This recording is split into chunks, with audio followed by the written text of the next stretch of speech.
गुरु प्यारी साध संगत जी, आप सभी को प्यार भरी राधा स्वामी जी। संगत जी, बाबा जी के ऊपर विश्वास करो। संगत जी, उन्होंने एक ऐसा नियम बताया है जिसे अपनाकर हम हमेशा स्वस्थ और बीमारियों से कोसों दूर रह सकते हैं। और वह कौन सा नियम है, आज की वीडियो में हम वही जानेंगे। अब आप में से ज्यादातर लोग यही सोच रहे होंगे कि ऐसा कोई तरीका, कोई नियम नहीं है, लेकिन मैं आपको बता दूं, आयुर्वेद में एक ऐसा नियम है जिसे अपनाकर आप जीवन भर स्वस्थ रह सकते हैं। और उस नियम का जिक्र बड़े बड़े आयुर्वेद के जानकार लोग आज भी करते हैं। और आज मैं आपको उन्हीं 4 नियमों के बारे में बताऊंगा जिनका अगर आप पालन करते हैं तो आप जीवन भर स्वस्थ रहेंगे और निरोगी रहेंगे। इन नियमों का पालन करने से आपको कभी भी गैस, अपच, एसिडिटी, जोड़ों में दर्द, कमर दर्द, हाथ पैरों में दर्द, मोटापा, बीपी, शुगर, सर्दी, जुकाम, खांसी, दिल से संबंधित बीमारियां नहीं होंगी। तो संगत जी, अगर आप भी जीवन भर स्वस्थ रहना चाहते हैं तो आज की इस वीडियो में मैं आपको एक कहानी के माध्यम से उन 4 नियमों के बारे में बताऊंगा, क्योंकि कहानी के द्वारा बताई गई जानकारी हमें हमेशा याद रहते हैं। इसलिए इस कहानी को ध्यानपूर्वक पूरा सुनें और इस वीडियो को लाइक करें और हमारे चैनल को सब्सक्राइब करें और कमेंट बॉक्स में राधा स्वामी जी जरूर लिखें। संगत जी, बहुत समय पहले की बात है। आयुर्वेद के प्रसिद्ध गुरु आचार्य सुखदेव उन दिनों अपने कुछ शिष्यों के साथ एक गांव के पास एक जंगल में रहा करते थे। एक दिन वह गुरु अपने सभी शिष्यों को उपदेश दे रहे थे और उनसे कह रहे थे, बच्चों, भगवान गौतम बुद्ध ने 4 महत्वपूर्ण नियमों के बारे में दुनिया के लोगों को बताया है। और आज मैं आपको उन्हीं नियमों के बारे में बताने जा रहा हूं जिनका अगर आप हमेशा पालन करेंगे तो आप जीवन भर कभी बीमार नहीं पड़ेंगे और ना ही कभी आपको कोई बीमारी होगी।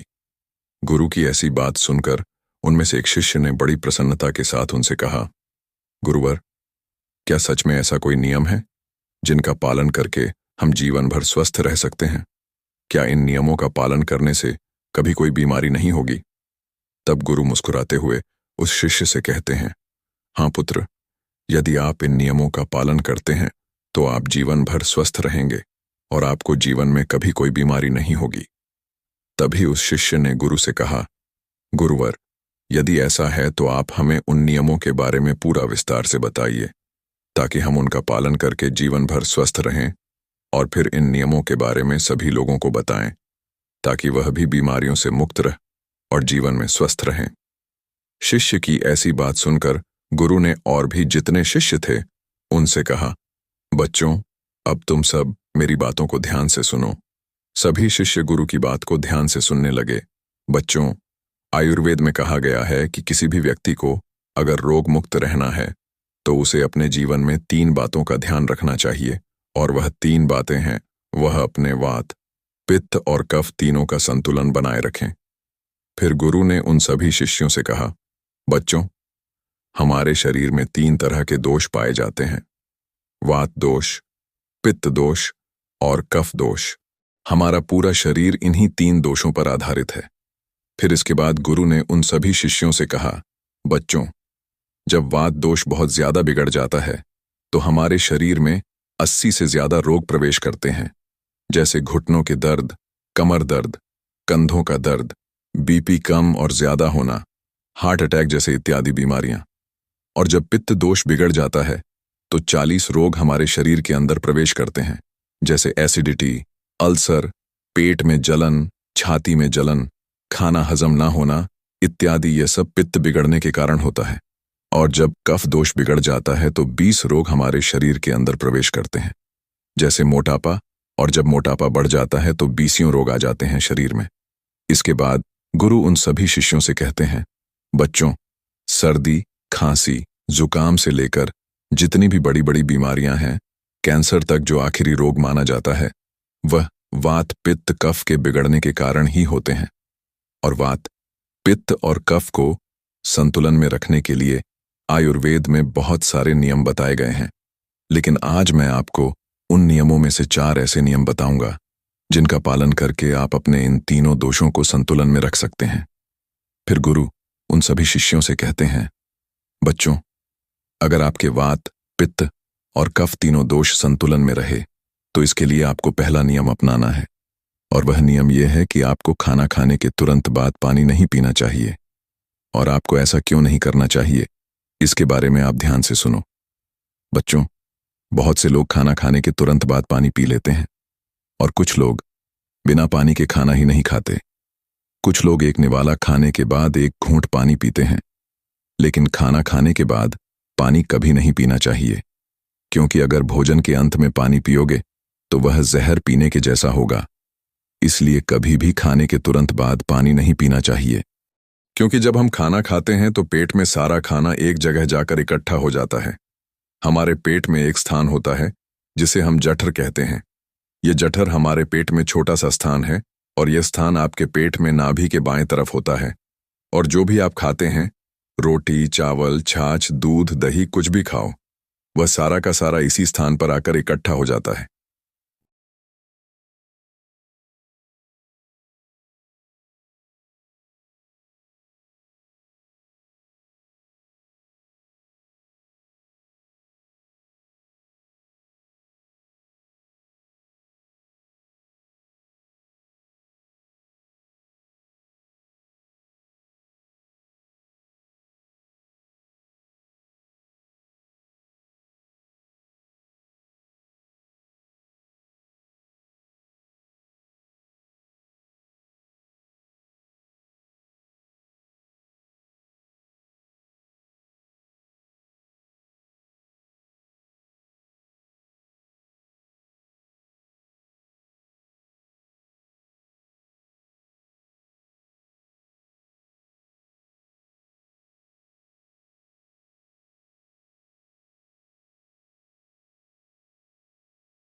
फिर इसके बाद गुरु उन सभी शिष्यों से कहते हैं, बच्चों, आपने देखा होगा कि कई लोगों को पेट में बहुत ज्यादा गैस बनती है, और यह गैस उन्हीं को बनती है जिनका खाना हजम नहीं होता। कई लोगों को पेट में जलन होती है, और यह जलन उन्हीं को होती है जिनका खाना नहीं पचता। कुछ लोगों का पेट एकदम से फूल जाता है, और यह भी तभी होता है जब खाना पचता नहीं है। और जब खाना पचेगा नहीं तो वह सड़ेगा, और जब खाना सड़ेगा तो वह विष पैदा करेगा, और वह विष आपको बीमार करेगा। इसलिए खाना खाते ही पानी नहीं पीना चाहिए। गुरु की ऐसी बात सुनकर उनमें से एक शिष्य गुरु से कहने लगा, गुरुदेव, अगर खाना खाने के बाद हमें पानी नहीं पीना है तो हमें कितनी देर के बाद पानी पीना चाहिए? तब गुरु ने इस बात का जवाब देते हुए कहा, बच्चों, आपको पानी कम से कम 1 घंटे तक नहीं पीना है। 1 घंटे के बाद आप पानी पी सकते हैं, और 1 घंटे तक पानी आपको इसलिए नहीं पीना है क्योंकि यह जो पेट में अग्नि जलने की प्रक्रिया है वह लगभग 1 घंटे तक ही चलती है। उसके बाद पेट में अग्नि अपने आप शांत हो जाती है, और उसके बाद आप पानी पी सकते हैं। बच्चों, मान लो अगर आपने खाना 10 बजे खाया है तो आप 11 बजे पानी पीजिए, और अगर आप 11 बजे खाते हैं तो 12 बजे पानी पीजिए, यानी 1 घंटे बाद पानी पिए। जब गुरु यह सब बता रहे थे तभी उनमें से एक शिष्य ने गुरु से पूछा, गुरुदेव, क्या हम खाना खाने से पहले पानी पी सकते हैं? और क्या हम खाना खाने के बीच बीच में पानी पी सकते हैं? तब गुरु ने उस शिष्य की बात का जवाब देते हुए कहा, बेटा, आप खाना खाने के 40 मिनट पहले पेट भर के पानी पी सकते हैं, और यदि आपको खाना खाने के बीच में पानी पीना है तो आप 1 घूंट पानी पी सकते हैं। इससे ज्यादा आपको पानी नहीं पीना है। गुरु जब यह बात उस शिष्य को बता रहे थे तभी एक दूसरे शिष्य ने उनसे सवाल किया, गुरुवर, अगर हम पानी नहीं पी सकते तो फिर हम खाना खाने के बाद क्या पी सकते हैं? क्योंकि खाना खाने के तुरंत बाद हमें बहुत तेज प्यास लगती है। तब गुरु ने उसकी बात का जवाब देते हुए कहा, बच्चों, खाना खाने के बाद पानी तो नहीं पी सकते, लेकिन अगर आप खाना खाने के बाद कुछ पीना चाहते हैं तो आप दही की लस्सी पी सकते हैं, छाछ पी सकते हैं, दूध पी सकते हैं। खाना खाने के तुरंत बाद आप फलों का रस पी सकते हैं। लेकिन पानी आपको 1 घंटे बाद ही पीना है। एक बात आपको और ध्यान रखनी है। सुबह का आप जो नाश्ता करते हैं और उस समय आपको प्यास लगती है, तो उस समय आप फलों का रस पीजिए, और दोपहर का खाना खाने के बाद आप लस्सी, छाछ पीजिए, और रात का खाना खाने के बाद आप दूध पीजिए। जो भी लोग इस नियम का पालन करते हैं, जीवन में कभी भी उनको रोग नहीं होंगे, और वात, पित्त, कफ यह तीनों ही एक छोटे से नियम से संतुलन में आ जाएंगे। इसके बाद गुरु ने उन सभी शिष्यों को दूसरा नियम बताते हुए कहा, बच्चों, दूसरा नियम यह है कि जब भी आप पानी पिए तो पानी को घूंट घूंट करके ही पिए। जिस तरह से आप चाय को पीते हैं, इस तरह से आप पानी को भी पिए। जैसे आप चाय को शिप शिप करके पीते हैं, उसी तरह से पानी को भी घूंट घूंट करके पीजिए। लेकिन बच्चों, बहुत से लोग पानी का गिलास लेते हैं और उसे मुंह से लगाकर गटागट पानी पी लेते हैं, और यह तरीका बिल्कुल गलत है। आप एक बार में एक घूंट पानी ही पिए, क्योंकि इससे आपके मुंह की लार उस पानी में मिल जाती है और फिर वह पेट के अंदर जाती है। ये जो मुंह की लार होती है वह क्षारीय होती है और पेट में हमेशा अम्ल एसिड बनता रहता है। तो जब आप पानी को घूंट घूंट करके पीते हैं तो इससे धीरे धीरे मुंह की सारी लार आपके पेट के अंदर जाती है और क्षारीय पदार्थ पेट के अम्लीय पदार्थ के साथ मिल जाता है, जिससे किसी भी व्यक्ति को पेट में अम्लता नहीं होती, उसे एसिडिटी नहीं होती।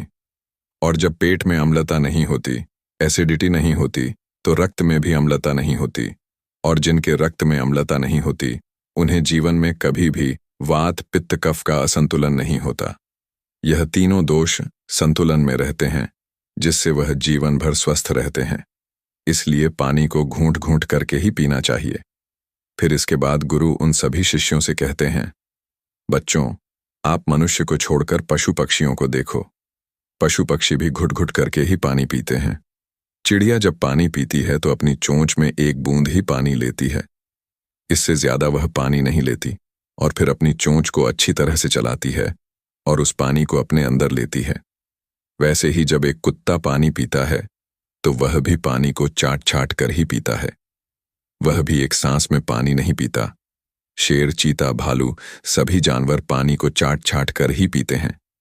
इसलिए इन सभी जानवरों को, इन सभी पक्षियों को कोई भी बीमारी नहीं है। ना ही किसी पक्षी को अर्थराइटिस है, ना ही किसी जानवर को डायबिटीज है, और ना ही किसी पक्षी को शुगर है, और ना ही किसी जानवर को अन्य रोग है। कोई भी जानवर ओवरवेट नहीं है, कोई भी पक्षी ओवरवेट नहीं है, किसी भी पशु पक्षी को एसिडिटी की प्रॉब्लम नहीं है। सभी सलामत और फिट हैं, और यह इसीलिए है क्योंकि वह पानी को घुट घुट करके पीते हैं या फिर छांट कर पीते हैं। जबकि इन पशु पक्षियों को कोई नहीं सिखाता, ना ही इनका कोई गुरु होता है, और ना ही कोई इन्हें शिक्षा प्रदान करता है।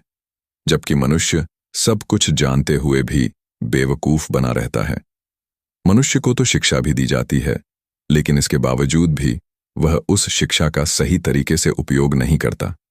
जबकि पशु और पक्षी जन्म से ही यह ज्ञान सीख कर आते हैं और उसका अच्छे से पालन भी करते हैं, और इसीलिए वे स्वस्थ रहते हैं। अगर आप भी इस नियम का पालन करते हैं तो आप भी जीवन भर स्वस्थ रहेंगे। फिर इसके बाद गुरु उन सभी शिष्यों से कहते हैं, बच्चों, अब मैं तुम्हें तीसरा नियम बताता हूं, और वह तीसरा नियम है, जीवन में कितनी भी प्यास लगे, लेकिन आपको ठंडा पानी बिल्कुल नहीं पीना है। बर्फ डाला हुआ पानी और फ्रिज में रखा हुआ पानी तो आपको कभी भी नहीं पीना है, क्योंकि शरीर आपका गर्म है और पानी आपका ठंडा है। और ऐसे में जब आप ठंडा पानी पीते हैं तो आपका पेट तो गर्म रहता है, लेकिन जैसे ही आप ठंडा पानी पीते हैं तो आपके पेट में झगड़ा होना शुरू हो जाता है, क्योंकि जब आप नॉर्मल पानी पीते हैं तो इससे आपके पेट को उस पानी को गर्म नहीं करना पड़ता, और वह पानी आपके शरीर में अच्छी तरह से सप्लाई हो जाता है। फिर गुरु ने उन सभी शिष्यों से कहा, बच्चों, अगर आपको ठंडा पानी पीना ही है तो आप मिट्टी के घड़े का पानी पी सकते हैं।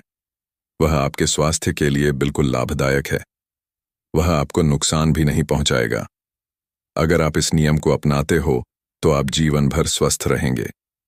फिर गुरु अपने शिष्यों को चौथा नियम समझाते हुए कहते हैं, बच्चों, सुबह की शुरुआत जैसे होगी वैसा ही पूरा दिन बीतेगा। इसलिए पहला काम जो आपको करना है वह है पानी पीना। शिष्यों ने जिज्ञासा से पूछा, गुरुदेव, सुबह उठते ही पानी पीने से क्या लाभ होता है? गुरु ने मुस्कुराते हुए कहा, जब भी आपकी आंख खुले सबसे पहले 2 से 3 गिलास गुनगुना पानी पिए और उसके बाद ही शौचालय जाएं। ऐसा करने से आपको 2 बड़े लाभ मिलेंगे। पहला लाभ यह है कि आपका पेट तुरंत साफ होगा। बच्चों, रात भर आपके शरीर ने भोजन को पचाने का काम किया होता है और मल निष्कासन के लिए तैयार रहता है। जैसे ही आप सुबह उठकर पानी पीते हैं, यह सीधा आपकी बड़ी आंत में जाता है और उसे सक्रिय कर देता है।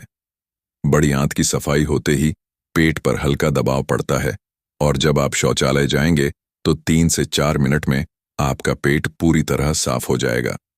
याद रखना, जिनका पेट रोज सुबह बिना किसी कठिनाई के साफ हो जाता है वे कई बीमारियों से बचे रहते हैं।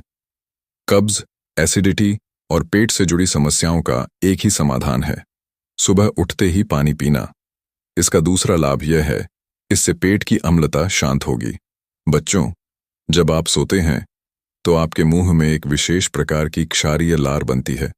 यह लार बहुत कीमती होती है क्योंकि यह शरीर की अम्लता को नियंत्रित करने में मदद करती है। जब आप सुबह उठकर पानी पीते हैं तो यह क्षारीय लार पेट में जाकर वहां मौजूद एसिड को संतुलित कर देती है। अगर आप सुबह पानी नहीं पीते तो पेट में अम्लता बढ़ सकती है, जिससे गैस, जलन और अपच जैसी समस्याएं हो सकती हैं। इसलिए सुबह उठते ही पानी पीना अपने जीवन का नियम बना लो। यह एक साधारण आदत तुम्हें कई बड़ी बीमारियों से बचा सकती है। सभी शिष्यों ने सिर झुकाकर कहा, गुरुदेव, हम इस नियम को अपने जीवन में जरूर अपनाएंगे।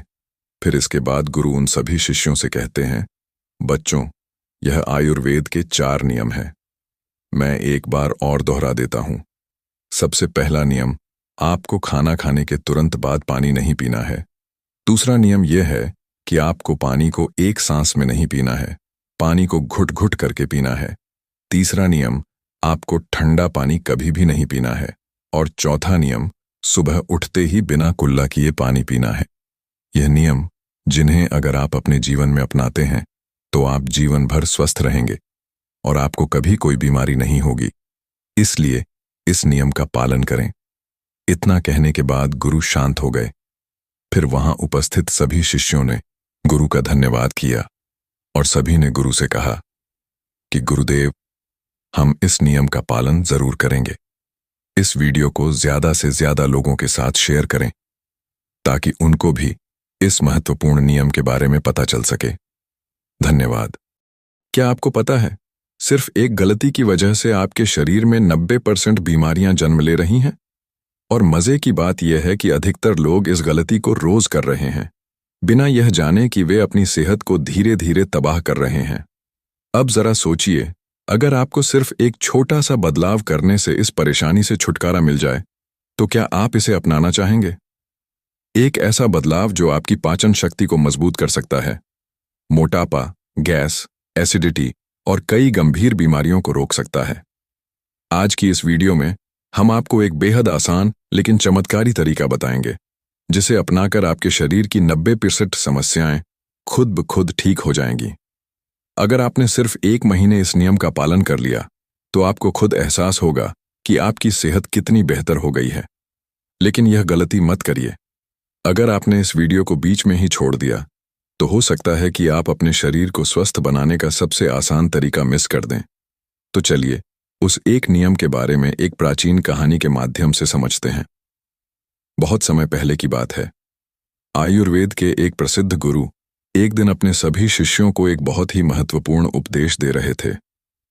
अब आप लोगों को तो पता ही है कि पहले प्राचीन समय में गुरु अपने सभी शिष्यों को बिना किताबों के ही ज्ञान दिया करते थे, और वह ज्ञान आज हमें किताबों में भी नहीं मिलता है। ऐसे में वह गुरु उन सभी शिष्यों को कह रहे थे कि बच्चों, क्या आप सभी लोगों को पता है कि हम लंबे समय तक स्वस्थ कैसे रह सकते हैं? तो उनके शिष्यों ने कहा कि गुरुदेव, हमें पता नहीं है, लेकिन आप हमें इसके बारे में विस्तार से बताइए। तब गुरु ने कहा कि एक छोटा सा नियम है जो हमें अनेकों बीमारियों से दूर रखता है और हम लंबे समय तक जवान रह सकते हैं। जो भी व्यक्ति इस नियम का पालन करता है वह वृद्धावस्था में भी युवा दिखाई पड़ता है। उसके चेहरे पर तेज रहता है, उसकी त्वचा में चमक रहती है, वह हर समय ऊर्जा से भरपूर रहता है। और जो व्यक्ति इस नियम का पालन नहीं करता है, वह जवानी में ही वृद्ध दिखाई देने लगता है। उसके बाल सफेद हो जाते हैं, चेहरे पर झुर्रियां पड़ जाती हैं, त्वचा रूखी सूखी हो जाती है और वह हमेशा थका थका महसूस करता है। इसीलिए आज जो मैं तुम्हें नियम बताने वाला हूं, उसे तुम बड़े ही ध्यान से सुनना, क्योंकि यह एक छोटा सा नियम आपके पूरे जीवन को बदल सकता है। तभी एक शिष्य ने कहा कि गुरुदेव, क्या वह नियम सरल है? क्या हम उस नियम को आसानी से अपना सकते हैं? शिष्य की बात सुनकर गुरु मुस्कुराए और बोले, हाँ बेटा, यह नियम बहुत सरल है और इसे हर व्यक्ति अपना सकता है। तुम भी अपना सकते हो। यह नियम बहुत आसान है, बस तुम्हें इसका ठीक से पालन करना आना चाहिए। तभी वह शिष्य बोला कि गुरुदेव, लेकिन वह नियम क्या है? तब गुरु ने बताया कि वह नियम यह है कि हमें रात में भूखा सोना चाहिए। गुरु की बात सुनकर सब घबरा गए और सभी शिष्यों ने गुरु से कहा कि गुरुदेव, आप क्या कह रहे हैं? भूखा सोना है? मुझसे तो इस नियम का पालन नहीं हो पाएगा, क्योंकि देखो, मैं तो भूखा नहीं रह सकता हूं। शिष्य की बात सुनकर गुरु फिर मुस्कुराए और बोले, पहले तुम मेरी पूरी बात तो सुनो। तुम इस पूरे नियम के बारे में तो समझो। मैं तुम्हें यह थोड़ी कह रहा हूं कि तुम सुबह भोजन करो और इसके बाद भोजन मत करो और रात को भूखे सोने जाओ। फिर गुरु ने सभी शिष्यों से कहा, अब आप सभी लोग मेरी बात को ध्यान से सुनो। और फिर गुरु ने बताना शुरू किया कि अब तक आपने अपने जीवन शैली में जो भी बदलाव किए हैं, जिन नियमों का पालन किया है, उन सभी में से जो आज का नियम है वह बहुत महत्वपूर्ण है। यह आपको बहुत अधिक लाभ देगा। यह नियम कोई कठिन नियम नहीं है, आप सरलता से इसका पालन कर सकते हैं। इसके लिए सबसे पहले आपको इसके बारे में पता होना चाहिए कि हमारे शरीर में एक प्राण शक्ति होती है जो हमारे सभी कार्यों को संपादित करती है। जैसे कि जब हम भोजन करते हैं तो वह प्राण शक्ति हमारे भोजन को पचाने में लग जाते हैं। हम कोई दिमाग का कार्य कर रहे होते हैं तो उस समय वह प्राण शक्ति उस कार्य को ठीक तरीके से संचालित करने में लग जाते हैं। जब हम दौड़ रहे होते हैं तो दौड़ते समय भी हमारी जो प्राण शक्ति है वह कार्य करती है। वह प्राण शक्ति हमारे शरीर के हर कार्य को संपादित करती है। लेकिन यहां पर समझने वाली बात यह है कि प्राण शक्ति केवल एक ही समय में एक ही कार्य कर सकती है। अगर आप भोजन करते हैं और भोजन करने के तुरंत बाद अगर आप कुछ गहरी सोच में पड़ जाते हैं तो आपके पाचन तंत्र पर इसका प्रभाव पड़ेगा, क्योंकि जो प्राण शक्ति है वह पूरे तरीके से पाचन पर लगी नहीं रह पाती है। उसे तो आपने सोचने में लगा दिया है। प्राण शक्ति का काम था कि जो भोजन आपने खाया है उसका कार्य उसे पचाने का था। आप तो गहरी सोच में डूब गए और प्राण शक्ति को एक नया काम मिल गया। अगर आप भोजन करने के बाद कोई शारीरिक परिश्रम करना शुरू कर देते हैं या फिर तेज चलना शुरू कर देते हैं तो यह भी ठीक नहीं है, क्योंकि प्राण शक्ति पूरी तरह से पाचन पर लगती है। वह अब आपके तेज चलने पर खर्च हो रहा है। इसीलिए आपको भोजन करने के बाद बहुत तेज नहीं चलना है, नहीं तो आपकी प्राण शक्ति आपके तेज चलने की तरफ आकर्षित हो जाएगी। इसीलिए आपको भोजन करने के बाद धीरे धीरे ही टहलना है। इसके बाद गुरु ने उन शिष्यों को कहा कि यह तो तुम्हें समझ में आ गया होगा कि प्राण शक्ति एक समय में एक ही कार्य कर सकती है। लेकिन जब आप देर रात में भोजन करते हैं, देर से आप खाना खाते हैं, तो पता है ना क्या होता है? इससे हमारे शरीर पर 3 प्रभाव पड़ते हैं। अब आप सभी 3 प्रभावों को ठीक से सुनना। जो पहला प्रभाव हमारे शरीर पर पड़ता है वह यह है कि जो आपकी जठर अग्नि होती है वह सूर्य के साथ काम करती है। यानी कि जैसे जैसे सूर्य का उदय होता है तो आपकी जो पाचन अग्नि है वह बढ़नी शुरू हो जाती है। दोपहर में वह बढ़ जाती है और संध्या काल में वह थोड़ी मंद पड़ जाती है। इसीलिए संध्या काल में हल्का भोजन करें और यही ठीक रहता है। और आपको यह भी ध्यान रखना होता है कि आपको शाम का भोजन सूर्य अस्त होने से पहले ही कर लेना है। अगर सूर्य अस्त हो गया तो आपकी जो जठर अग्नि है वह बिल्कुल कम हो जाएगी और उस जठर अग्नि में जब आप भोजन करते हैं तो वह भोजन ठीक से नहीं पचता है।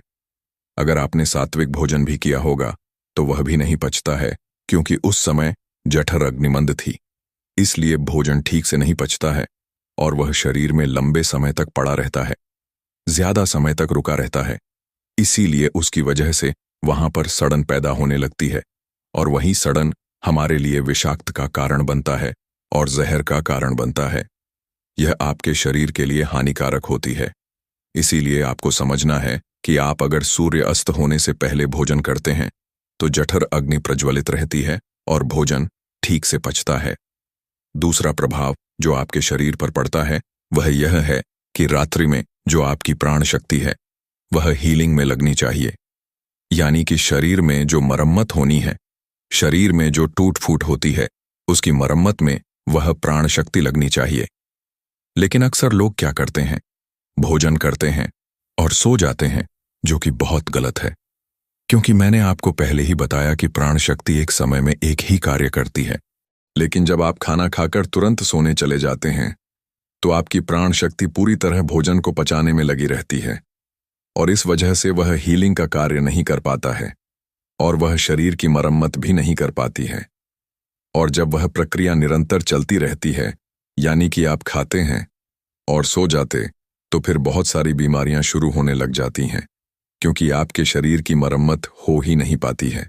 आपकी प्राण शक्ति ठीक से अपना कार्य नहीं कर पाती है और वह मरम्मत का कार्य नहीं कर पाती है और इसी वजह से अनेक बीमारियां पैदा हो जाती हैं। तीसरा प्रभाव जो हमारे शरीर पर पड़ता है या आता है वह यह है कि जब आप भोजन करने के तुरंत बाद सोने चले जाते हैं तो आपका दिमाग कहता है कि मुझे तो नींद चाहिए और आपका शरीर भी यही कहता है कि मुझे तो नींद चाहिए। लेकिन आपका पाचन तंत्र क्या कहता है कि अभी मैं सक्रिय हूं, मुझे तुमने काम दिया है, अब इस काम को मुझे करना है, तो आप भी जागते रहोगे, तभी तो मैं अपना कार्य ठीक से कर पाऊंगा। यानी कि दो विरोधाभासी स्थितियां पैदा हो जाती हैं, दिमाग की तरफ से सो जाओ और पेट की तरफ से जागो। ऐसी स्थिति में नींद गहरी नहीं हो पाती है और गहरी नींद ना होने के कारण शरीर को आराम भी नहीं मिल पाता है। आप सो तो जाते हैं 7 घंटे 8 घंटे, लेकिन सुबह उठने में आपको कठिनाई होती है। आप दिन भर ऊर्जावान महसूस भी नहीं कर पाते हैं और ऐसा इसलिए होता है क्योंकि रात भर प्राण शक्ति ठीक से शरीर की मरम्मत, शरीर की हीलिंग का काम नहीं कर पाई। आपकी जठराग्नि, आपकी प्राण शक्ति पूरी तरह से पाचन तंत्र पर केंद्रित रही।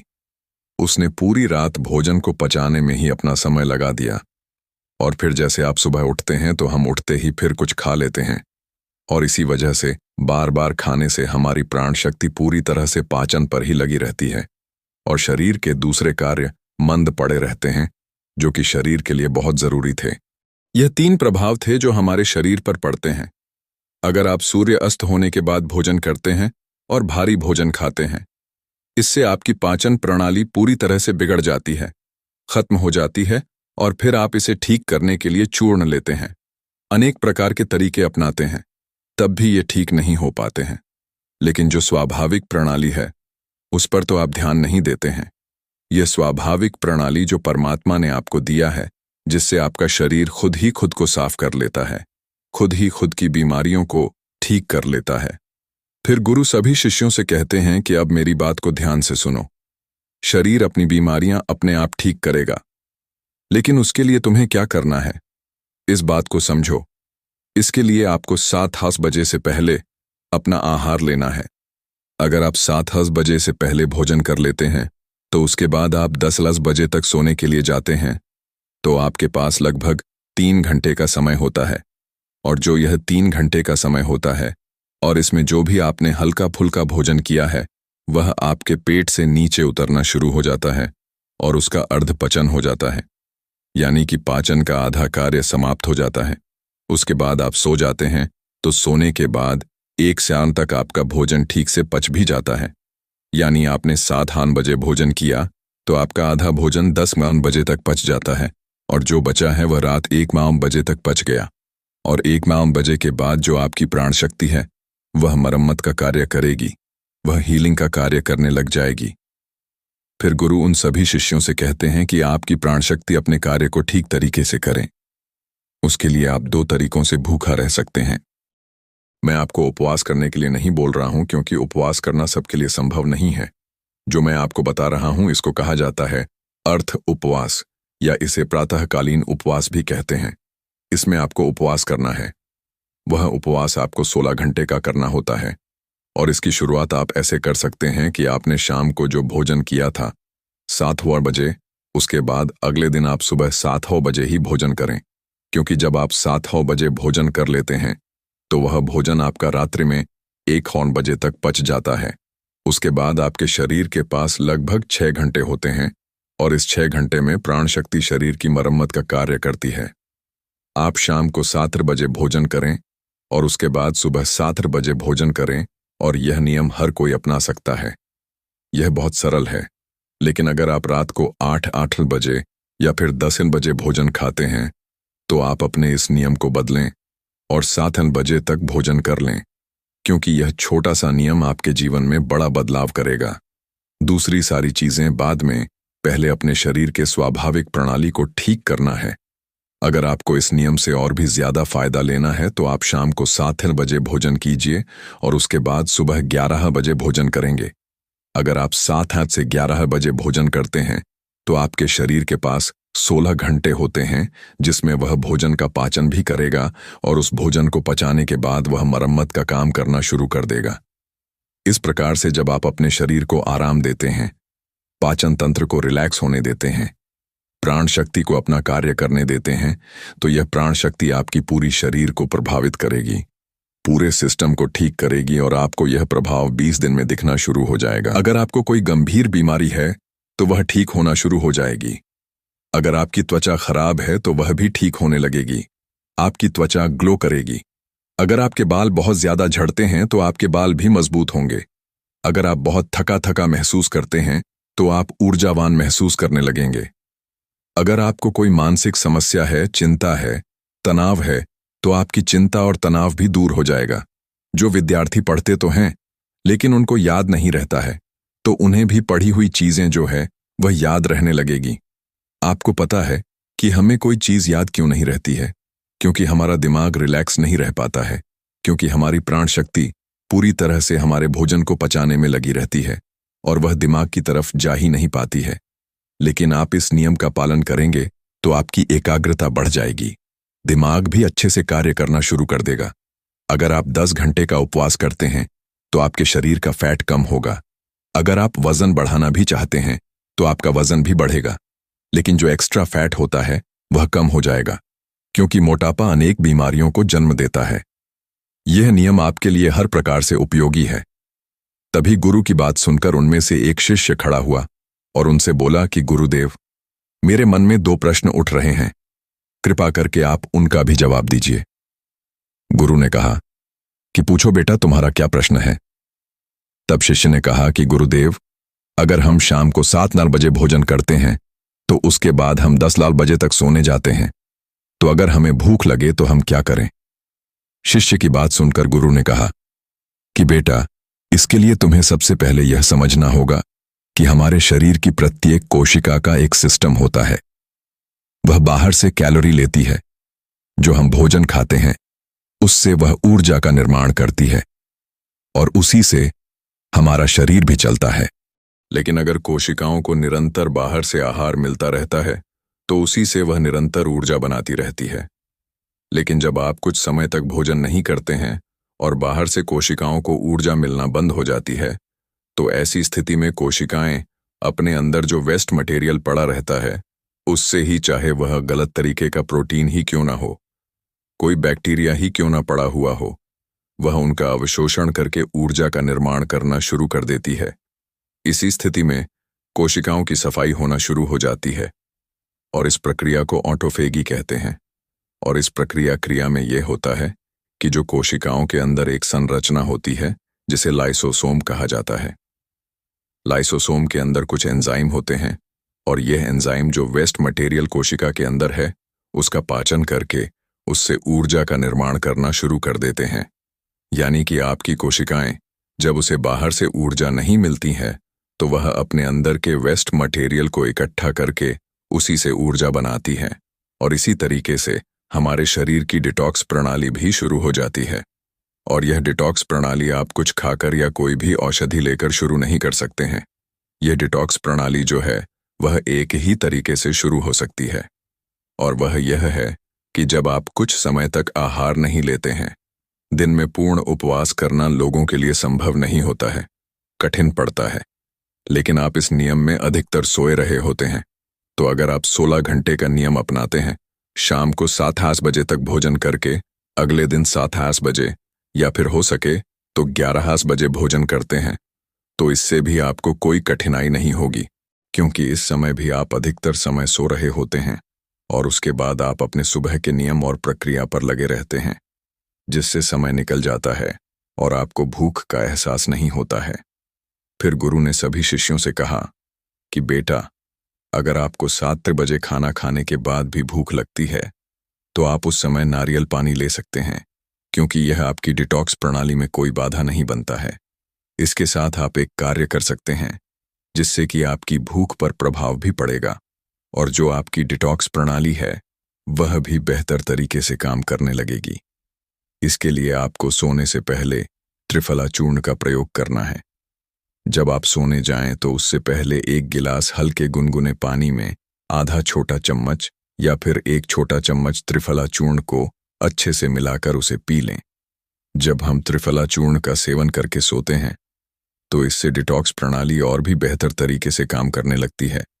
जिनका मल बहुत ज्यादा रुकता है, जिनको कब्ज की शिकायत रहती है, उनके लिए यह वरदान है। इतना सब बताने के बाद वह गुरु शांत हो जाते हैं। फिर सभी शिष्यों ने गुरु का धन्यवाद किया और सभी अपने अपने काम में लग गए।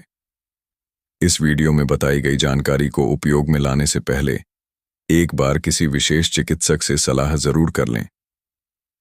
संगत जी, अगर आपको यह जानकारी अच्छी लगी हो तो कमेंट बॉक्स में राधा स्वामी जी जरूर लिखें और साथ ही हमारे चैनल को सब्सक्राइब करें और इस वीडियो को अपने दोस्तों और सत्संगियों भाइयों के साथ जरूर शेयर करें। राधा स्वामी जी।